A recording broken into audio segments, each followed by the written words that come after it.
Hey everyone, welcome to another episode of the game Conquerors, where we do stuff. We play games, really good games, and we have terrible introductions when I'm the one talking. I'm Riley, by the way. I'm joined today by Dan. Hi. And Ryan. Hello. Today we're playing another one of my picks. This is Braid, the indie platformery thing. This is a hair game, right? It's a hair game, yeah. Hair simulator. Hair braiding sim. Ooh, Wow. That didn't work. Oh, that's okay, because I got the key. There we go. So you got some Prince of Persia time reversal, except you get to keep what you picked up? Not always. Only when it's glowing and little greeny stuff. The puzzles in here are really, really cool. You haven't played this before. No, I've played the demo, I think. Oh, that didn't work. I don't know. But no, I haven't played it a lot.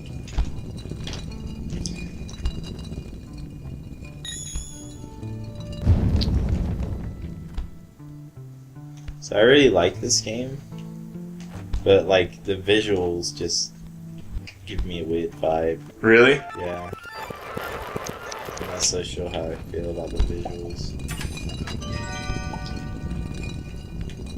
I think I really like the watercolor painted look. I think it's pretty cool. Yeah, I think it's groovy. Oh, I like the colors and stuff, but just the... Leave it to Dan to like the colors. I just don't like the way the characters look. The designs. They are kind of weird. Just not really feeling it. So, when I was thinking about, what could I talk about with this game? I realized that this game has, and I know I am prone to hyperbole, but this game has possibly my favorite moment in all of video gaming ever in it. Which, that being the ending. The ending to this game is, for my money, absolutely incredible.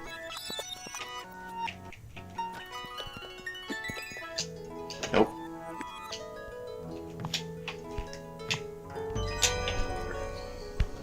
Sweet. So what's the ending of? So what happens in this game? Spoilers. By the way. Well, I'm actually not going to give the ending away. But this game starts out, and it looks like it's just, a Mario ripoff. Mm-hmm. It's like, oh yay, oh that's right, that's what I have to do. I need this guy to survive, and go get that key for me. So it looks like, oh, it's Mario with weird time mechanics. And it's Mario to the point that when you get to the end of each world, there's a castle and a funny little dinosaur thing comes out and says, your princess is in another castle. But at the start of each world, there's these books that you could see I walked past very quickly on this one. And these books tell this story. And it's this very adult story of loss and just all these different kind of things. Okay, how do I need to do this? I need to go here, and then I need to go here, and now rewind. That's pretty cool. And now I need to get out of here. Do I keep my... Okay, I do keep my pictures. Okay. So it tells this really cool adult story, and it seems like it's all about our main character being a jerk, and this princess was this girl he was dating, and he did something wrong, and she left him, and now he's going out to try to get her back. And it's this really cool thing. Then once you get to the end, there's one book left, and when you read it, it's kind of one of those moments, maybe like the ending to The Prestige, or something like that, in that it changes everything you thought you saw. And you realize that the story was about something a lot more than what you thought it was about, and you realize that you actually missed almost everything important. And that all this gameplay that you thought was just like random cool gameplay is all actually intrinsically tied into the story, and it's all very symbolic. There's cool stuff going on. And so for me, that ending moment was just one of the coolest. Okay, here's what I have to do. Nope. There we go. Ah, crap. This is not easy.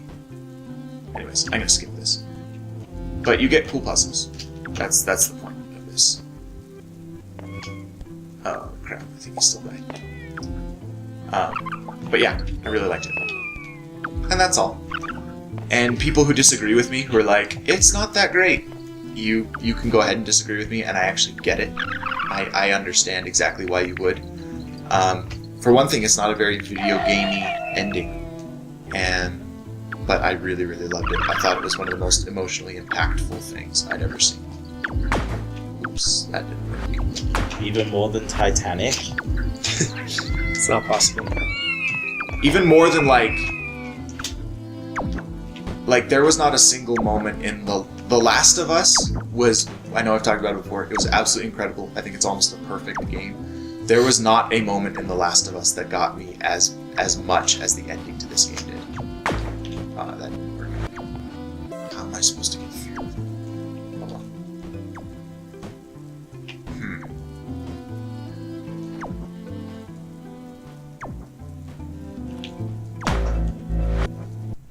I don't know.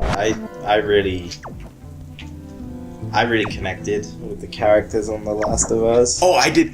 Like, And I like, I don't know. I feel like The Last of Us. You've got to make the one from the top shoot the ones underneath, right? So that they cancel out. there we go. So now you Nice go job. intermittent.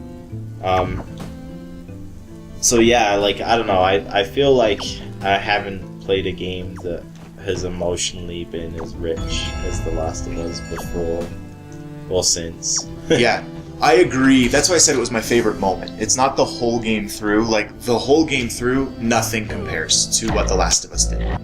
For me, nothing at all. But that ending moment where you realize, like, this game is about a lot more than I thought it was about. And I've very rarely had games where instantly upon beating it, I said I have to go back and replay just because I know I missed what's important. That doesn't happen very often. Yes. And so that's one of the reasons I really like the game. So I have a funny story about The Last of Us. My friend Mike, just came over to our house one day while we were doing housework and stuff on the weekend, and just sat in front of the TV and played The Last of Us for 2 hours. And he's still every now and then yeah, I need to come back and finish that game. That game was amazing. Yeah, it's way good. Ah! And some of these puzzles get really nasty. But in order to get to the ending, you have to solve all of them, which I think is cool. That didn't work. And I am clearly showing how terrible I am at this game. Oh! What just happened? There's a switch. Floor. There's a floor thing. Okay. I'm gonna skip through all that and imagine it never happened. Do I need those guys? That's my question. Do I need them for something? They're gonna die anyway. Yeah, I think they're just gonna die.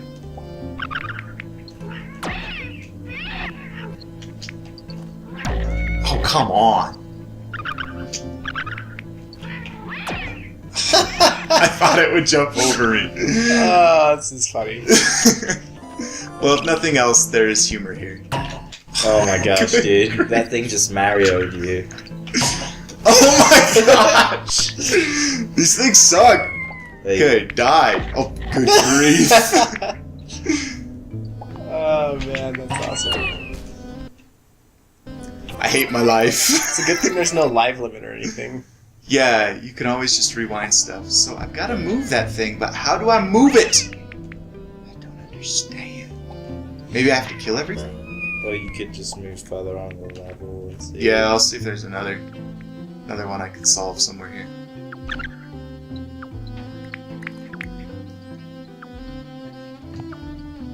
Oh, so this will be cool. This.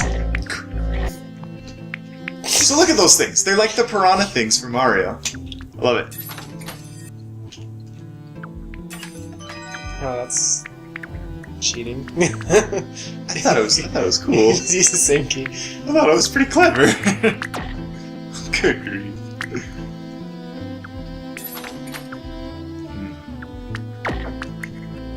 You really suck. So, yeah. Ryan, does this look like the kind of game you would play? I think I would, just because I like puzzle games. Yeah.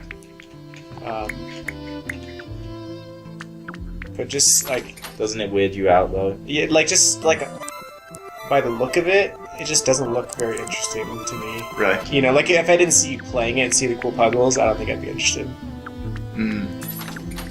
That makes sense, I suppose. How am I supposed to get you through? Can you do that same key trick? No, because this door isn't green, so it's not going to stay open. Well, what about the second one? Yeah, it's the second one would go. Yeah, but I don't have a key to open it. The one you used on it. No, I don't have a key now. But if you go back to when you open it. Yeah. Wait, what?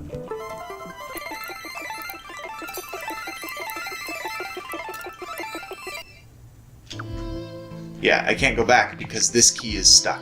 I can't take this key back in time because it's also green.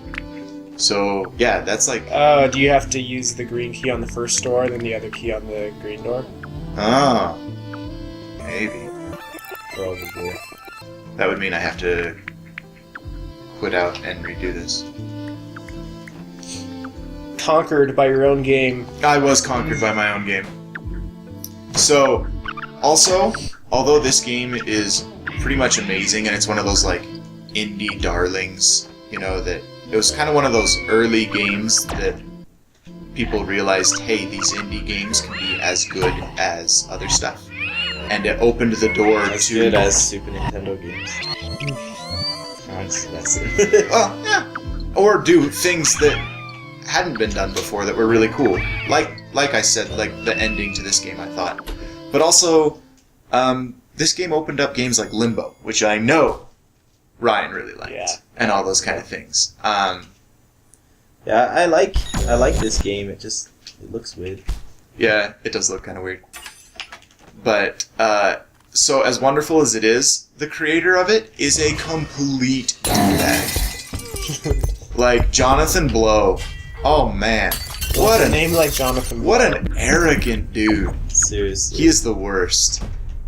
So the thing that like bugs me with a lot of indie games is like I feel like they deliberately choose these weird art styles to kind of be hipster, you know? I think part of it is to excuse the fact that they can't put out these same extreme graphical experiences that AAA games can. But I mean, they could at least put out like something that looks normal, you know, and not like... I mean, honestly, like, a lot of these games look like the margins of a math book, you know, like, you take the margins of, like, my notepad, and it looks like this, and it's like, that's cool when you're in class and, like, you're bored. See, but I would not have them change the art style to this, for anything. Like, it's funny that that's what you don't like, because that's one of the very things I love about indie games.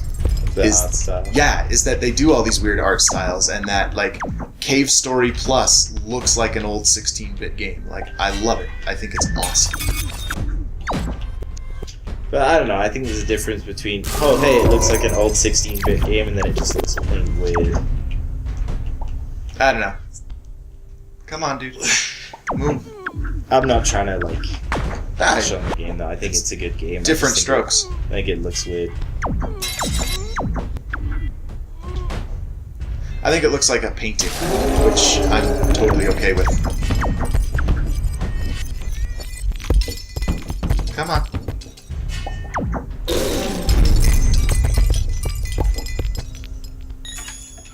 So But it here, is kind of crazy that like, you know, in the build up to Xbox One and PS4, like the indie market has been such a big Yeah. deal. You know. it's been huge. All right, I'm gonna try to get to the end of a world so I can show you the little And- dinosaur. And I kind of wonder, like, if it's been blown out of proportion a little bit.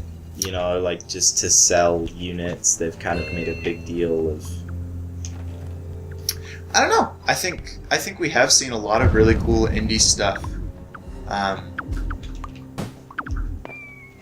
lot of really cool indie stuff come out that And you know, I'm not, like... that will sell a lot of units. You know, you look at things like Journey, which a lot of people named as their game of the year that year, a bunch of Yeah. that kind of stuff.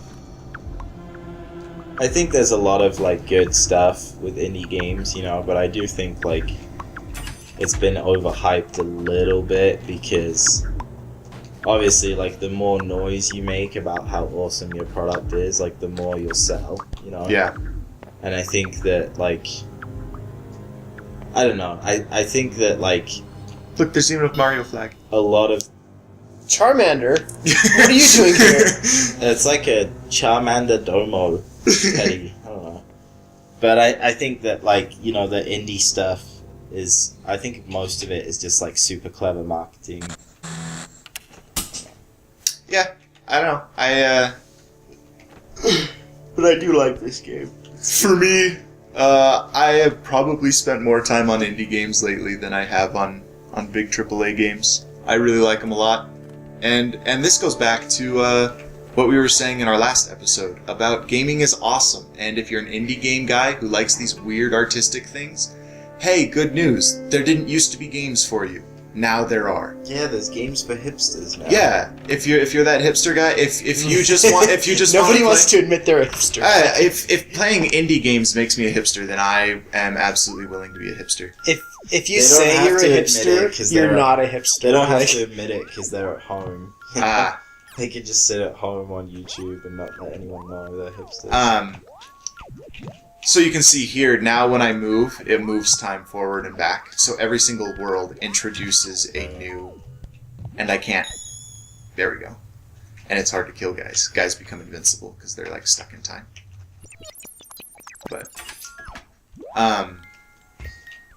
Yeah, if you're a hipster... Like, if you just want to have... If you just... if all you want to do is game on your iPad, like, you have a way to do that now. If all you want to play is Bejeweled... If you want to go play Grand Theft Auto 4 or 5, like, you can do all of it. Or 4. And I think Still that's do awesome. that. Or 4. Like, I just think it's so cool, and I really like where gaming is at right now. That I can play Braid 1 minute and then turn around and then play XCOM and then play Call of Duty. I think it's sweet. cool. Oh, come on. All right. At least so you that's got that. to the Donkey Kong level. Yeah. So that's Braid. Another one of my weird picks. Sorry, everyone.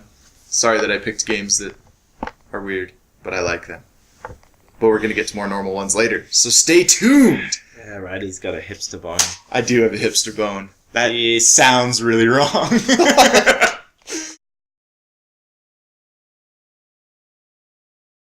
I've got a hipster bone. That's not how it was meant, but